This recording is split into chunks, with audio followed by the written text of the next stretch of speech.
Hello po, meron naman akong bagong ay babahagi sa inyo.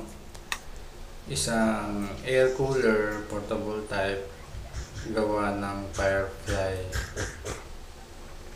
Sobra po ang ingay niya kaya dinala na ng kliyente dito sa aking shop.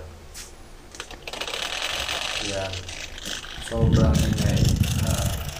Ang helicopter sa loob ng bahay, kaya hindi nakatiis ang kliyente ang may-ari. Bali itong mga ganitong kaso maraming pwedeng pagmalan. Pwedeng may sumasayad sa blade, pwedeng sa blade, pwedeng sa loob ng motor, pwedeng sa swing, marami pang iba. Kaya maganda po niyan is panoorin niyo po itong video. Buksan natin tapos mabaklasin. Panoorin niyo po itong video. Sigurado po may matututunan kayong ibang tips kung paano mawala yung sound ng inyong electric fan. Ang madalas nangyayari ito sa mga square fan, desk fan na ganito, or air cooler. Madalas yan. Bihira yan sa mga stand fan, desk fan, and po Firefly. Bali yung sounds na yan, na narinig nyo po, kung tatapusin nyo po itong video na to, malalaman nyo kung paano ko siya ginawa ng paraan. Kaya panoorin nyo na lang po, intindihin. Bali sigurado pong malalaman nyo kung paano, at siguradong mai-apply nyo rin siya kapag kayo na ang naka-experience. Kailangan ko lang pong tanggalin lahat ng screws para mabaklas itong katawan. Muli po ako si Alpi, creator nitong apps Create and Restore. Sana po ma-subscribe nyo and ma-hit ang bell button to all para ma-notify po kayo sa mga bagong videos na aking i-upload.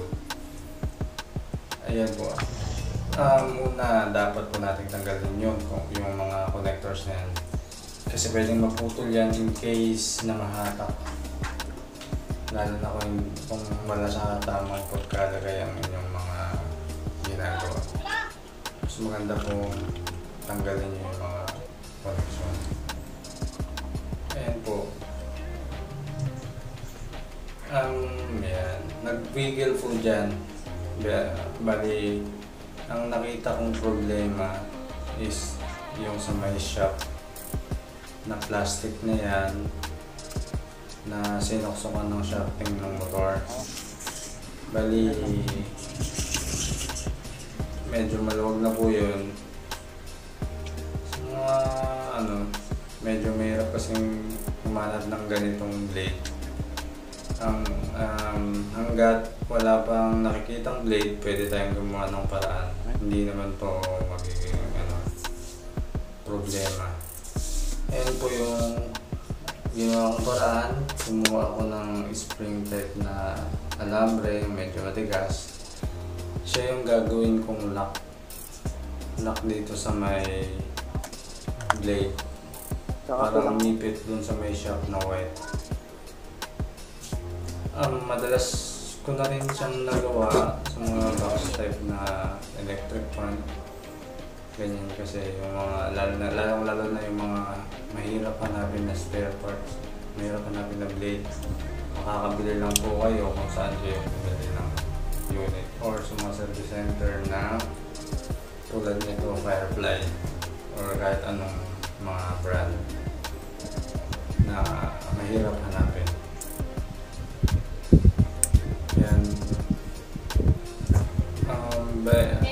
effective naman at tumagal at tatagal itong tips na to. Bali, ang kailangan nyo lang kunin is medyo matigas na spring type na lumber. Yung hindi siya babalukot, hindi siya yung matigas. Then, ipapasok natin dyan. Napakadali lang naman. Medyo nahirapan ako sa pagsuot kasi masikip din kasi yung spring. Dahil mas maganda yung mas masikip. Maganda ang coverage niya sa may shop. At hindi na siya ulit mag-create ng sounds na parang helicopter.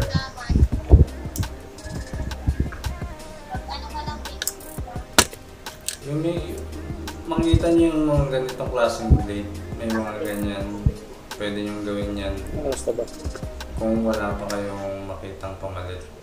Hindi siya for permanent, it's for temporary habang wala pa kayong pamalit. Hindi naman siya magiging problema. Kung mangyayari lang dyan kung masira,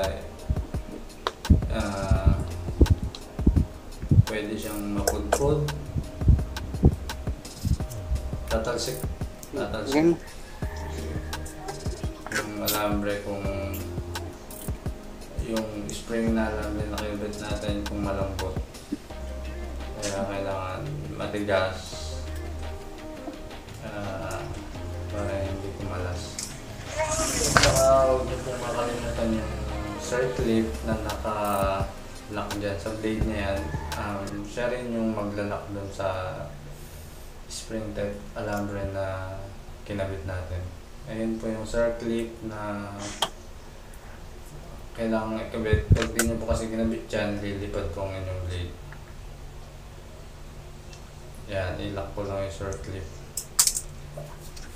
Tapos, pwede na siyang testingin. Sana may nakuha kayong tips. Sana nakatulong po ito.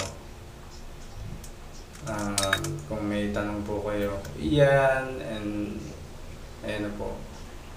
Wala na pong tunog, maririnig niyo po yan na talagang wala na. Ibig sabihin yan, effective po ang ating ginawa. At maya-maya lang, kukunin na po ito na may-ari.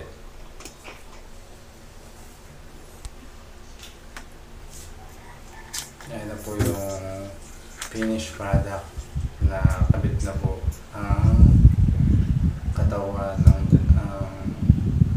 and tinetesting na rin po natin. Maririnig nyo po, wala na po kayong naririnig na sounds. Ulitin ko po ulit, sana po masubscribe nyo, upgrade and restore, and pa-click na rin po ang bell button to all para ma-notify po kayo sa mga susunod na video. Maraming salamat.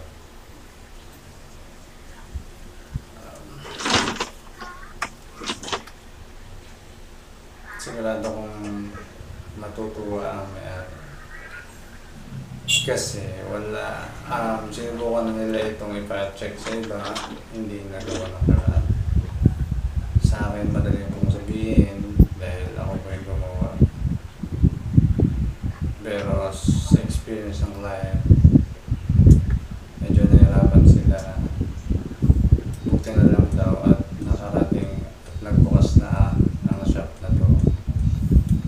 Ngayon, magagamit na po nila ng maayos ng kanilang air cooler made by Firefly. Hindi naman ang Firefly maganda naman. Siguro nagkataon lang na nagka-problema yung blade niya. Siguro overuse tong air cooler na to. Hanggang dito lang po ako. Maraming salamat. Paki-subscribe po ulit, like and share. Thank you.